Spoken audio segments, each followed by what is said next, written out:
What's up YouTube, Saf here on SuperSaf TV, and in this video we're going to be comparing the Samsung Galaxy Note 8 to the iPhone 7 Plus. Whoa, why are we comparing the iPhone 7 Plus when it's almost a year old? Well, it's currently what's available right now, and we'll redo this comparison when the new iPhone 8 and the iPhone 7s Plus are out next month. So starting off with the size differences, both of these are quite large devices, but the Note 8 is slightly taller, it's also slightly thicker, but it's slightly narrower compared to the iPhone 7 Plus. Now this is because of the new 18.5:9 aspect ratio that the Note 8 has compared to 16:9 on the iPhone 7 Plus.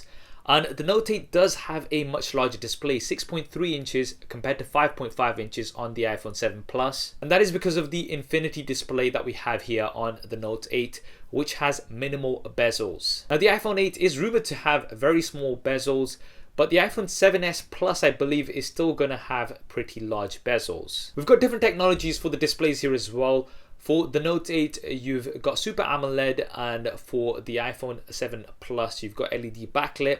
Full HD resolution on the iPhone 7 Plus, and on the Note 8, you've got Quad HD Plus. Now overall, I would have to give the edge to the Note 8 here in terms of the display, and that is because you've got a larger display, colors are more vibrant, and blacks are deeper, and you also have sharper details. The iPhone 7 Plus, however, does have 3D touch, so this is where you can push down harder anywhere on the screen, and that is going to give you more options and things.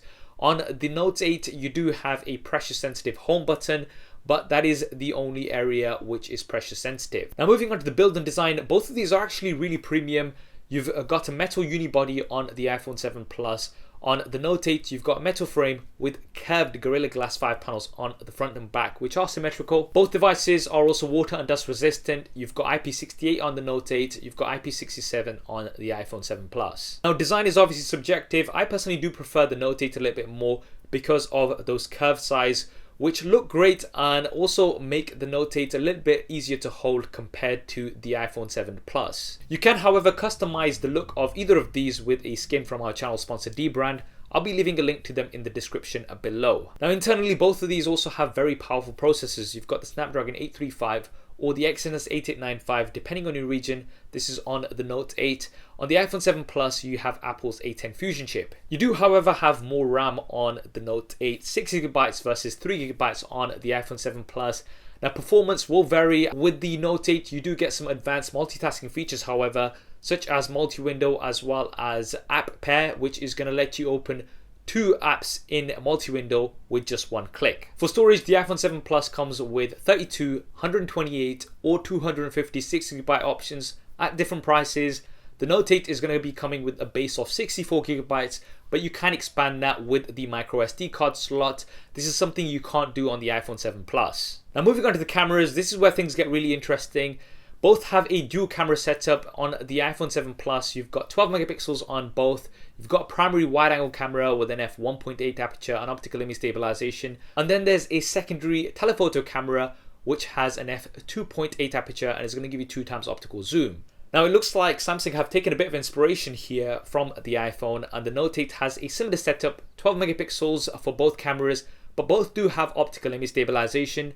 The primary camera is a wide angle with an f1.7 aperture, and the secondary camera is telephoto with an f2.4 aperture, which is also going to give you 2 times optical zoom.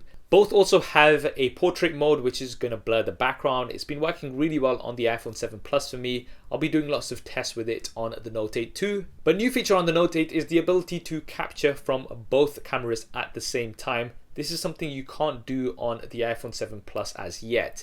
Now I will be doing some detailed SuperSaf style camera comparisons between these devices, so if you want to see those first, then make sure you have subscribed and switch on notifications. Both devices also support video at up to 4K, and for the front-facing cameras, the iPhone 7 Plus has a 7 megapixel camera with an f2.2 aperture. On the Note 8, you have an 8 megapixel front-facing camera with an f1.7 aperture, as well as autofocus. One advantage that you do get on the Note 8 is the ability to capture video at 1440p. You can only do 1080p from the front-facing camera on the 7 Plus. Now moving on to the operating systems, obviously we've got Android versus iOS here. We've got Android version 7.1.1 with Samsung's Experience skin on top on the Note 8. On the iPhone 7 Plus, it is currently 10.3.3. The iOS 11 update should be coming very, very soon.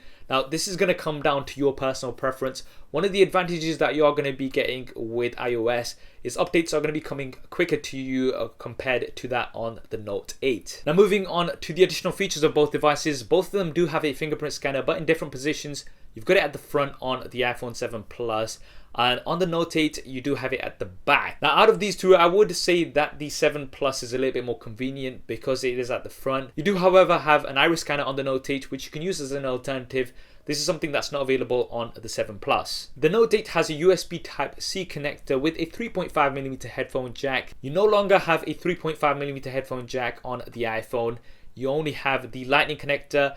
They do include a converter out of the box, but it can be a little bit inconvenient. One of the advantages in the sound department that the 7 Plus does have is the stereo speakers. You've only got a single bottom-facing speaker on the Note 8. Both devices also have their very own AI assistant. You've got Siri versus Bixby, and the Note 8 also has a unique feature which you're not going to find on many of the devices, and that is the S Pen. This is what makes the Note series quite unique, and it comes with lots of advanced features such as being able to just jot down a quick memo on the display while it's off, and that's going to stay on there because of the always on display. And you also have Live Translate, where you're going to be able to select lines of text and it is going to translate those live. Now, for the batteries, the Note 8 has a 3300 mAh battery.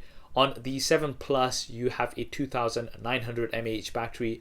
Neither of these are removable. Now, usage will vary from person to person, and it's going to depend on the resolution as well, because you are pushing out more pixels on the Note 8. But an advantage that you do have on the Note 8 is fast charging as well as fast wireless charging. Neither of these things are available on the 7 Plus. They may be available on the 8. Finally, pricing and availability. You are going to be paying a little bit more for the Note 8 because it is a newer device, and it's going to be available to pre-order from the 24th of August and will start shipping from the 15th of September. The iPhone 7 Plus is currently available right now. So guys, that is the comparison of the Samsung Galaxy Note 8 versus the iPhone 7 Plus. Both promising devices. Now, yes, the iPhone 7 Plus is a year older, and if you are thinking of getting it, I would wait for another month just because the prices will come down as soon as the new iPhones are released. But it is still a good contender, and it's still quite fast. The Note 8 does come with all of the new features, including that infinity display, which is absolutely beautiful. What do you think of both of these devices? Which one do you prefer? Definitely drop me a comment below and let me know. I hope you enjoyed this video and found it useful. If you did, then please do hit that thumbs up button for me. It really does help me out. And if you haven't already, then be sure to subscribe and switch on notifications. There's plenty more content coming up on here. Thanks for watching. This is Saf on SuperSaf TV, and I'll see you next time.